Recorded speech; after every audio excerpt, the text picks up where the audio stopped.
Greetings and welcome back to Taimanin Squad. So we have our second set of developers notes along with a mini patch, but came with 2 new characters. But the most important part is part of the patch notes, or the developer notes, which actually states that, as you can see here, the pity system on the limited banners that we will show you next carries over onto the next banner.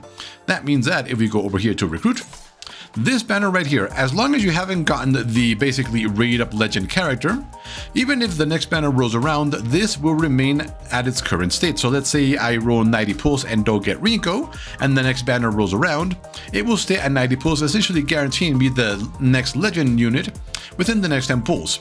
So that is really nice to hear, because a lot of games like say Genshin or Zen Zone Zero do not let pity carry over. So this is very, very nice. Now, the second part is here at the bottom of the patch notes, where it says that all these free tickets and premium recruit tickets and all that stuff that we've been getting so far, we thought was just a way of getting us to basically stay with the game or trying to make up for something. But it turns out they're saying that all of these basically very high rewards are part of the core experience, and they are not going to stop. They are going to keep giving away free normal pools. They're going to give limited golden pools for the, well, not so often, but they will keep coming, and gems every now and again. So this is really good news, because it means that free-to-play players like myself will definitely have access to more characters as the game goes on. Now, let's take a look at the 2 new characters, Rinko and Masked Taimanin first. Rinko. As you can see, this is her story here, and I did not know that she was basically the older sister of Tatsuro,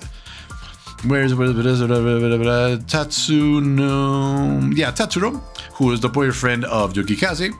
Now, something I didn't know that, but what I want to know is, do they have a bond? Let's see. Oh, they have a bond, which is nice, although I would really like to see a bond between Yukikaze and Rinko. That's one I want to see.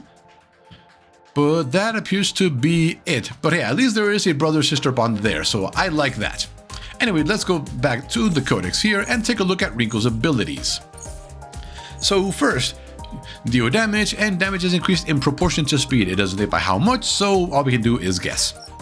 Second one, let's see. For attacks, each hit ignores 60% defense, so really, really good. This is especially useful against the mermaid boss, which puts off a damage reduction shield around herself. Then, if she has a speed up, performs an additional attack, and when she does that additional attack, she has a 55% chance of inflicting weaken of 22.5% chance for 2 turns. Okay, not too bad. So she is basically designed to have extremely high speed. Let's see, attacks all enemies if the targets, so the enemies have speed down, increases the debuff effect by 50%. That's down here. And when defeating an enemy, gains extra turn, and additionally gains 24% speed up. So basically, if she attacks enemies with this that already have speed down, the effect of the speed down will be increased by 50%. And if she kills anybody with this, she gets an immediate extra turn. Unfortunately, 6 turn cooldown, it is an ultimate, that's kind of to be expected. But she does gain speed up, so what I can see here is she is basically designed to fight against bosses that summon lots of small minions. And her passive increases crit rate equal to 3% of speed. Her base speed is 87, so you definitely want to get her to around 100 so she can get an extra 3% crit from her passive, even if it isn't that much. And her aura increases the speed of all agility allies by 7.5 in battle. In all battles. So you definitely want to get her to around 100 speed if you can. So how would I rate her? It looks like she is designed to take on bosses that summon minions along with herself. So use this to take out the minions next to the boss, have an immediate turn, and then use this because she now has the speed up, which hits the boss and then deals a bunch of damage. So she seems like a pretty decent unit. She came with a little bond with her little brother, although I would prefer a bond story with her and Yukikaze, but alas, we cannot have everything in the world. I would actually like a bond story with Yukikaze, Rinko, Tatsuro, and her mom Shinanui, just so that Shinanui and Rinko can play as matchmakers for Yukikaze and Tatsuro. That would be pretty fun. Now, on to Masked Taimanin.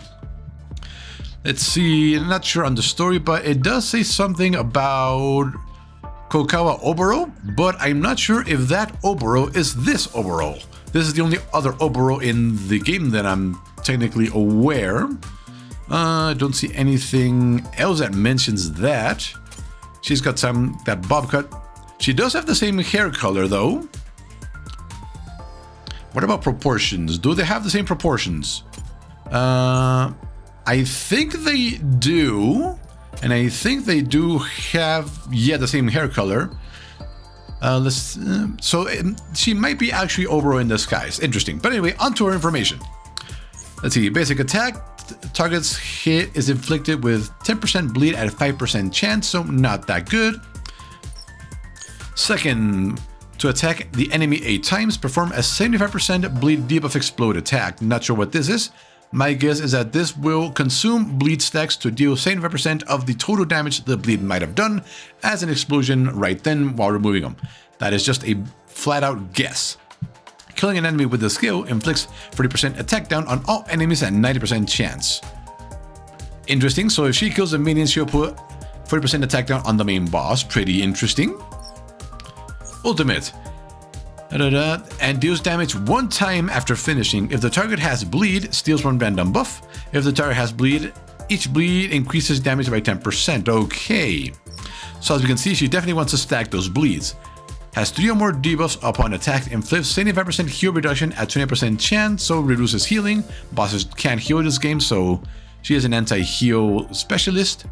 And increases the attack of all allies by 20% in arena. Wow, okay. Yeah. Talk about strong and being a bait for whales. But anyway, based on what I can see here, you want to pair her up with a bunch of other Taimanin that stack bleeds, so that you can then go in with this and pretty much explode the bleed debuffs for massive damage. So she seems that she could be the core of a bleed team. Not sure how effective a bleed would be in arena as per her passive, but she looks like she could be interesting. But for now, that is it. Oh, also one last thing. When this banner leaves, they will eventually go into the normal recruit banner. So you'll be able to put them here and select them here if you wish. At least Rinko for the time being. But anyway, yeah, thanks for watching, and we will see you next time when we figure out some more strategies for bosses and maybe something else pops up. So, later.